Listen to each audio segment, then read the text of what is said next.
Hey guys, welcome to episode 21 of Crash Nitro Kart. Last we left off, we finished up the rest of Baron, and we are now starting up Fenomena, which as a whole, has some of my favorite tracks in the game. The quality is just really good overall. And, for the rest of this LP, we're going by main here and in CTR, Coco.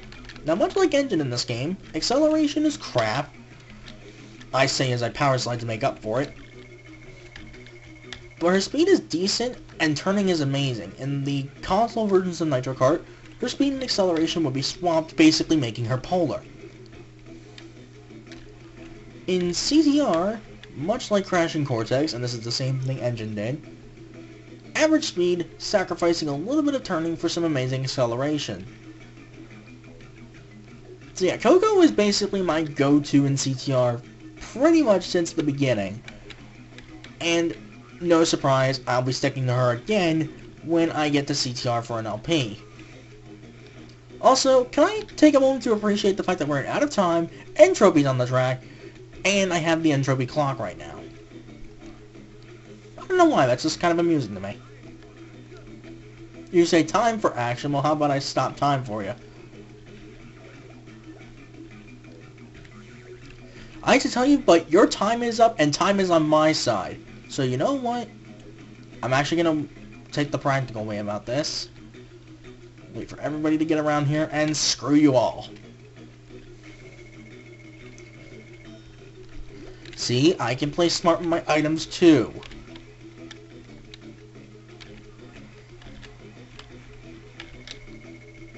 But yeah, with the way things are going on my recording timer, I should be able to at least get this episode done, and I think with the way things are going, we might be able to finish up the entirety of the redone episodes in this one recording session. Oh, damn it.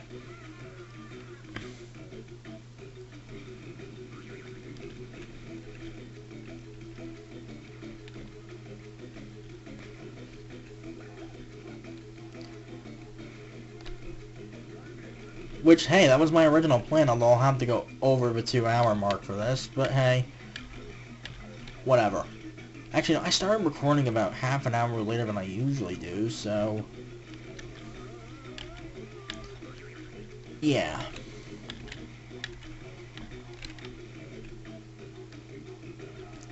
I mean, we are technically in Fenomena, so I can start talking about the whole Blaze Blue Cross tag battle thing that I was talking about in the original recording attempt for this episode.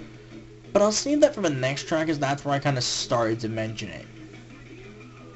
At least if my memory serves me right. Oh good god, suddenly Dingodile out of nowhere. Tyrant King 10, back off, dude. Yeah, shout out to Tyrant King 10 for his pretty frickin' hilarious Crash LPs, notably CTR, Crash Bash, which was a co-op with his good buddy DD Pikachu, and I think he also did Crash 3, as far as Crash LPs. I kind of wonder, like, what LPs he's doing at the moment. I have not watched a lot of his stuff in a long time. Like, most of the stuff I've been watching was keeping up with Blaze Blue Cross Tag Battle.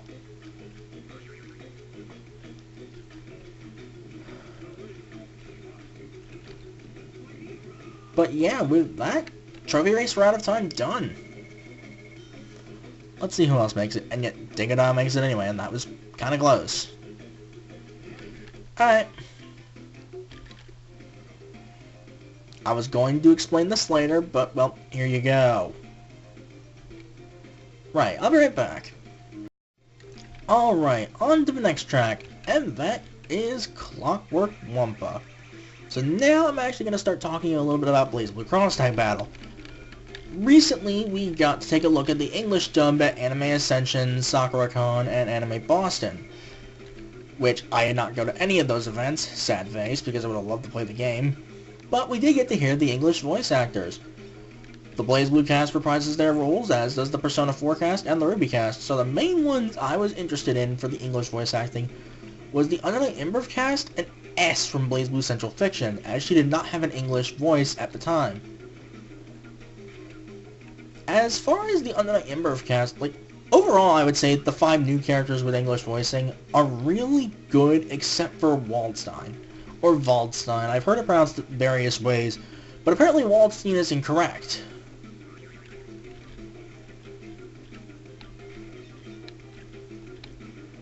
Anyway, as far as Line's English voice, I freaking knew I heard it somewhere before. Because yeah, apparently that was Sarah Ann Williams, whom I recognized as Uni from Hyperdimension Neptunia, so that's pretty awesome. I know she did like a lot of other stuff, but that's like the main one I recognize her for.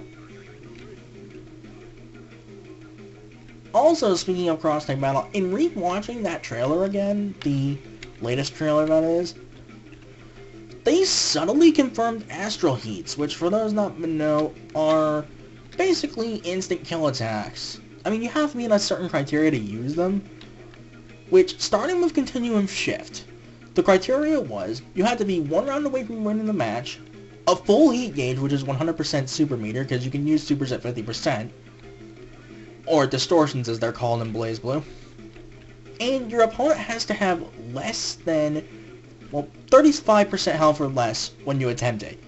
Like, those 3 criteria have to be met.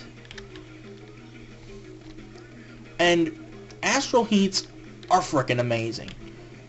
If you look closely in that trailer, just to give you an example of what I'm talking about, you will notice that Rongdom was doing his Astral Heat at one point, Black Onslaught. It was pretty early on in the trailer, so you'll know it when you see it. But anyway, some are frickin' amazing and over the top, like Makoto's Planet Crusher.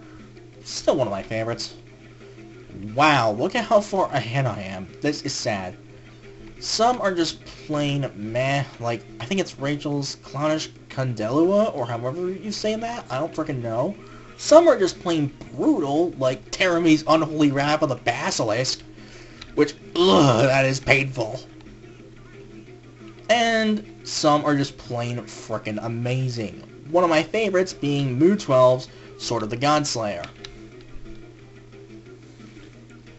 And then you get Sword of Destruction from New 13 and Lambda 11, who are just plain frickin' disturbing. Well, their Astral is just plain disturbing. Lambda's awesome. And I'll say it again, and again, and again. Lambda is better.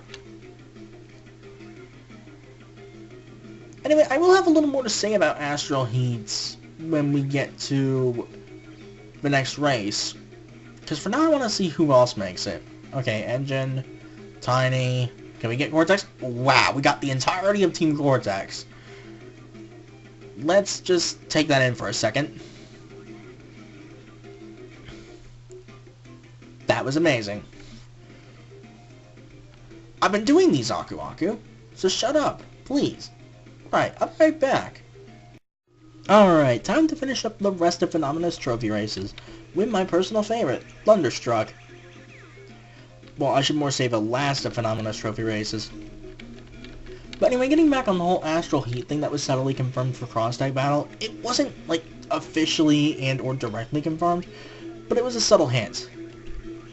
But with that in mind, assuming the Undernight In-Birth cast doesn't have any instant kills, because I don't know jack about that series whatsoever, outside of Line's character story, which makes her pretty frickin' awesome, I will say. And Nightwalker is one of the best themes I've heard in a while. But that's beside the point. But with that, I would love to see what they come up with for the Undernight In-Birth cast, assuming they don't have any instant kills already. Because, you know, BlazBlue characters are getting their Astral Heats, and the Persona 4 Arena characters are getting their instant kills. For instance, Yuna Ukami gets Myriad Truths, Noelle Vermillion would get Valkyrie Veil, which I'm kind of hoping they go with the original Valkyrie Veil, not so much the counter one, but it's probably going to be the counter one since it's Central Fiction Noelle. I still don't know why the hell they changed Valkyrie Veil into a fucking counter. I mean, it looks damn awesome, but the problem is it's a counter, and I honestly hate counter moves in fighting games most of the time. The rare exception being Rock Howard and Dudley. They have counter moves in both, I guess you could say Garo Mark of the Wolves / KOF 14 and Street Fighter at this point. That's where they come from, respectively. Rock and Garo and Dudley in Street Fighter. Like, they have counter moves that actually work.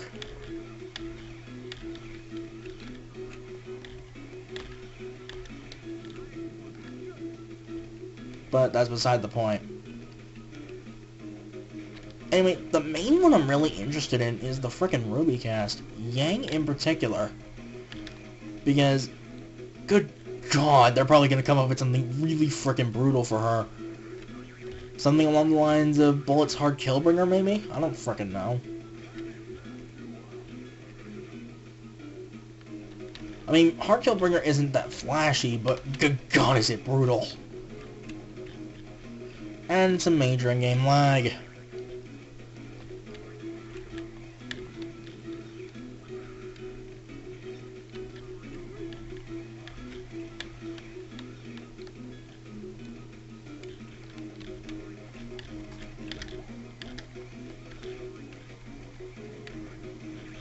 Oh! That would have been slick if I had managed to pull that off. You're kind of way behind me there, dude, and I got my shield back anyway. But yeah, with that, Thunderstruck is done for trophy races.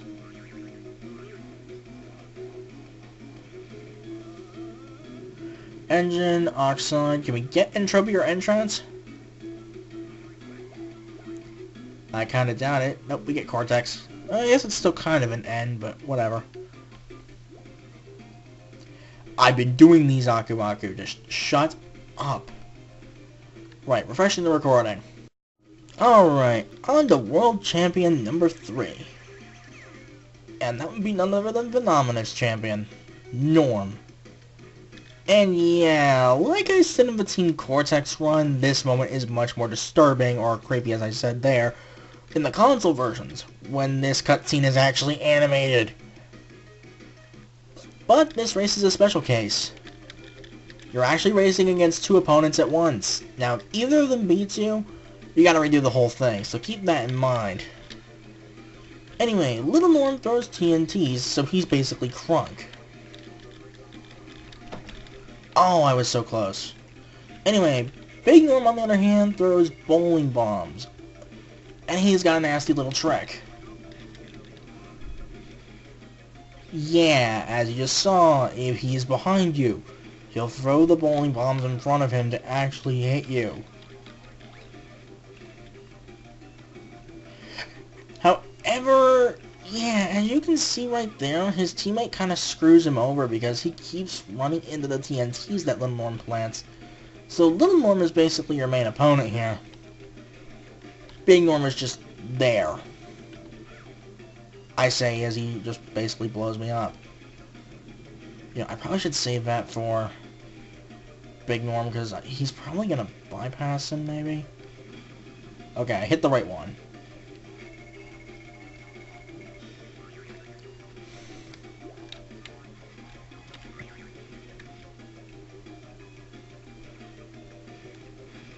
Back off.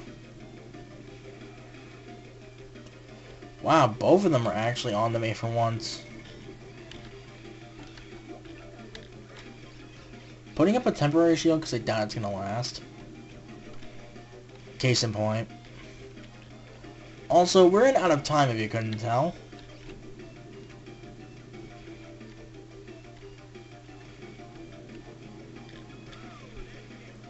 Son of a bitch. Of course, the one time Big Norm actually proves to be some kind of a threat, that was close. And if you're wondering why I don't do power slides through there, well, there you go. Ow.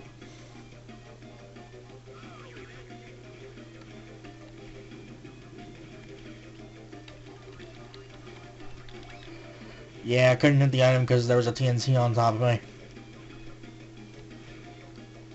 Of course, now you decide to dodge those TNTs. Never mind. Yeah, at least these guys are putting up a fight.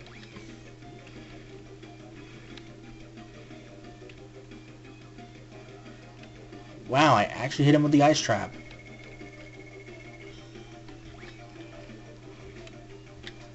He passed the CNC. Damn. Okay, Big Norm ran into it though. I'll take that at least.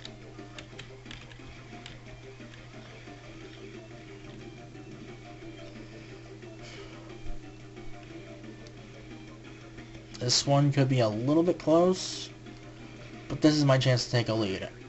And I swear to you, well, I blew that chance.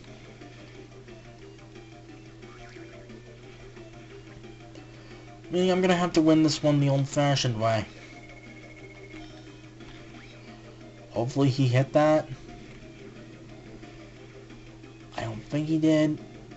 Okay, he did. Awesome.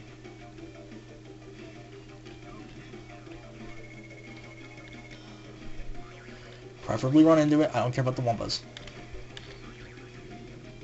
No, he didn't, but he screwed something up. Yes! Okay, for once, the two norms actually proved to be a little bit challenging. Well, I say that because Big Norm usually gets screwed over. The Little Norm is usually a little bit tricky, because, yeah, he can cut it close.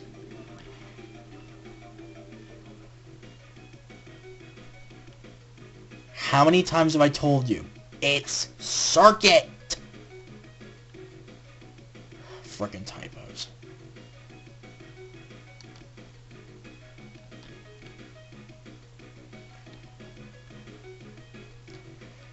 Yeah, what he doesn't mention here is, like, taking your books away. Yeah, except we're not going to Technique quite yet. We got Fenomena to worry about here first, because there's stuff we need to do here. Next time on Crash Nitro Kart, we're going to start cleaning up Fenomena. Later, guys.